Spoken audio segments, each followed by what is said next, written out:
আৰু আমি ব্যৱস্থা লৈছিলোঁ বিৰোধীৰ প্ৰাৰ্থীত ভোট বিভাজনটো ৰোধ কৰিবৰ কাৰণে আমি চেষ্টা কৰি বিৰোধী দলবিলাকৰ সৈতে আমি আলোচনা কৰিছিলোঁ, কিন্তু আমি সফল নহ'লোঁ। কাৰণ কংগ্ৰেছে তেওঁলোকৰ প্ৰাৰ্থী আমাৰ সৈতে কোনো ধৰণৰ আলোচনা বিলোচনা নকৰাকৈ ঘোষণা কৰিলে। আৰু তাৰপিছত আমি নিশ্চিত যে আজিৰ তাৰিখত পলাশবাৰীত অন্ততঃ বিৰোধীৰ ভোট বিভাজন হ'লে কোনেও লাভৱান হ'ব নোৱাৰিব। এই চিন্তাটো সন্মুখত ৰাখি আমি কিছু ক্ষেত্ৰত প্ৰাৰ্থী দিয়াৰ পৰা আমি আঁতৰত থাকিলোঁ। তথাপিও দুই এটা সমষ্টিত আমি আঞ্চলিক পঞ্চায়তৰ সদস্যৰ প্ৰাৰ্থী আমি দিছোঁ। এগৰাকী মোৰ সৈতে আছে আৰু ইণ্ডিপেণ্ডেণ্ট কেইবাগৰাকীও প্ৰাৰ্থী আছে যাৰ প্ৰতি আমাৰ সমৰ্থন আছে।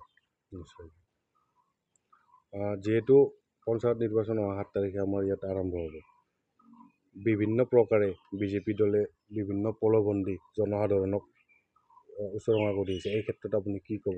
এটা দিন আহিব নিশ্চয়, ভাৰতীয় জনতা পাৰ্টীয়ে যদি শাসনত থাকে এটা দিন আহিব, ইয়াৰ পিছত কোনো পঞ্চায়ত হওক, মিউনিচিপালিটি হওক বা অন্য নিকায় নিগমৰ বিভিন্ন নিৰ্বাচনত বিৰোধীয়ে প্ৰাৰ্থী নিদিয়াই ভাল হ'ব। কাৰণ গণতন্ত্ৰৰ প্ৰতি ভাৰতীয় জনতা পাৰ্টীৰ কোনো শ্ৰদ্ধা নাই।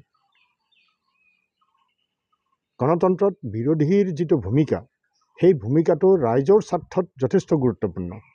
কিন্তু ভাৰতীয় জনতা পাৰ্টীয়ে বিৰোধী শূন্য শাসন ব্যৱস্থা বিচাৰে।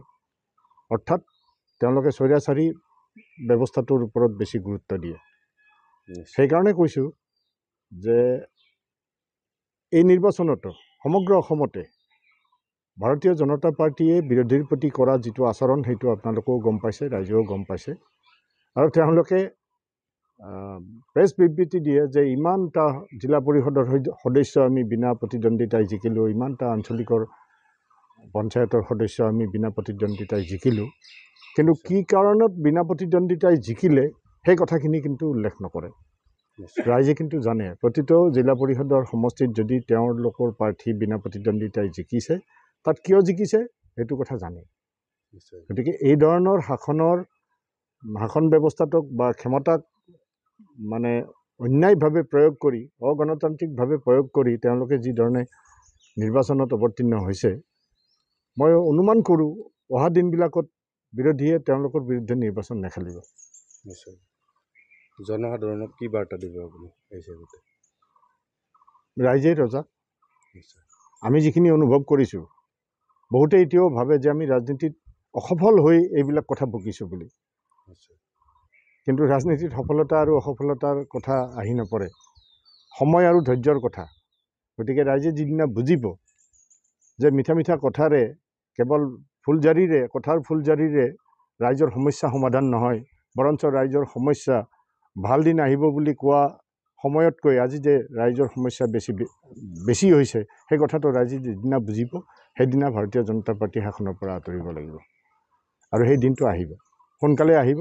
আৰু ক্ষমতাত থকা অৱস্থাত তেওঁলোকৰ মাজত যিটো অৰিয়াঅৰি আৰু সম্পত্তি কেন্দ্ৰিক, মাটি বাৰী কেন্দ্ৰিক, কেৱল ধন দৌলত উপাৰ্জন কৰা কেন্দ্ৰিক ক্ষমতাৰ অপব্যৱহাৰ কৰি, চৰকাৰী প্ৰশাসন যন্ত্ৰক নিজৰ স্বাৰ্থত ব্যৱহাৰ কৰি যি ধৰণে আগবাঢ়িছে, তেনেকুৱা আৰু বেছি দিন নাই।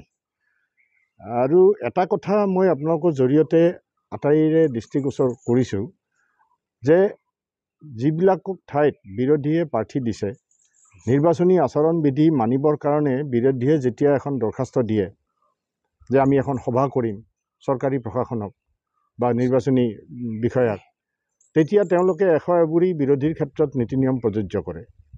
আৰু শাসকীয় পক্ষই যদি অনুমতিও নলয়,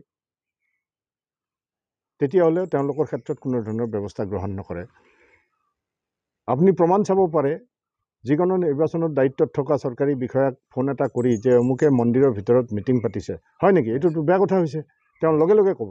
তাৰপিছত আপুনি কি আছে ফটোখন দিয়কচোন বুলি, ফটোখনত যেতিয়া বিজেপিৰ পতাকাখন দেখা পায়, তেতিয়া তেওঁৰ সুৰ নৰম হয়। এনেকুৱা ঘটনা আমাৰ সমষ্টিত হৈ আছে। গতিকে ৰাইজৰ ভৰসা নোহোৱা হৈছে। বিৰোধীয়ে নীতি নিয়ম পালন কৰিবৰ কাৰণে তেওঁলোকৰ ওচৰত যায়, ফাইলটো হাতে হাতে নিব নিদিয়ে, ফাইল যাব দিনৰ পিছত দিন অফিচে অফিচে দৌৰি ফুৰিব লাগে। আৰু শাসক পক্ষই কোনো ধৰণৰ অনুমতি অবিহনে বা অনুমতি ল'বৰ কাৰণে দিয়া দৰখাস্তখনত চাইন নাথাকা অৱস্থাতো চৰকাৰী বিষয়াই চাইন কৰি পেলাই অনুমতি দিয়ে। আপুনি এখন এপ্লিকেশ্যন দিছে, তাত আপোনাৰ চাইনটো লাগিব। ডিটিপি কৰা কাগজখনত ডিটিপিত নামটো লিখি দিলে নহ'ব, আপুনি চাইন কৰিব লাগিব। কিন্তু চৰকাৰী বিষয়াৰ চাইন আছে সেইখনত, য'ত শাসক পক্ষৰ দৰখাস্তখনত কাৰো চাইন নাই। এক প্ৰকাৰৰ ৰাজশাসন চলিছে বুলি ক'ব বিচাৰিছে। নহয়, ভয় ভীতি বিবলেৰে প্ৰশাসন যন্ত্ৰক ব্যৱহাৰ কৰিছে। কুমাৰ দাস, 58 নম্বৰ দহলি ৰাজাপুখুৰী বাৰন্তি ৰঙামাটি গ্ৰাম পঞ্চায়তৰ আঞ্চলিক সদস্য পদৰ প্ৰাৰ্থী।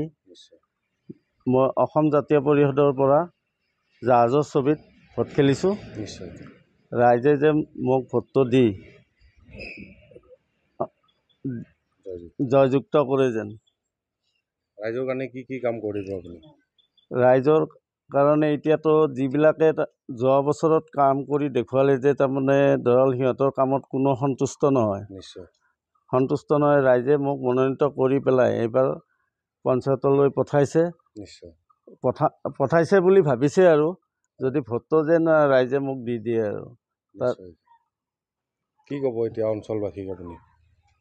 অঞ্চলবাসীক যিখিনি সমস্যা আছে সেইখিনি দূৰ কৰিম বুলি ভাবিছোঁ আৰু যিখিনি সমস্যা আছে অঞ্চলৰ মোৰ অঞ্চলটো সেইখিনি সমস্যা দূৰ কৰিম আৰু নিশ্চয়। এইবাৰে আপুনি নিৰ্বাচন খেলিছেনে ইয়াৰে আগতেও খেলিছিল? নাই, মই এইবাৰে প্ৰথম, গতিকে মানুহ নতুন মুখৰ সন্ধান ওলাই তাৰমানে মোক ৰাইজে পঠাইছে।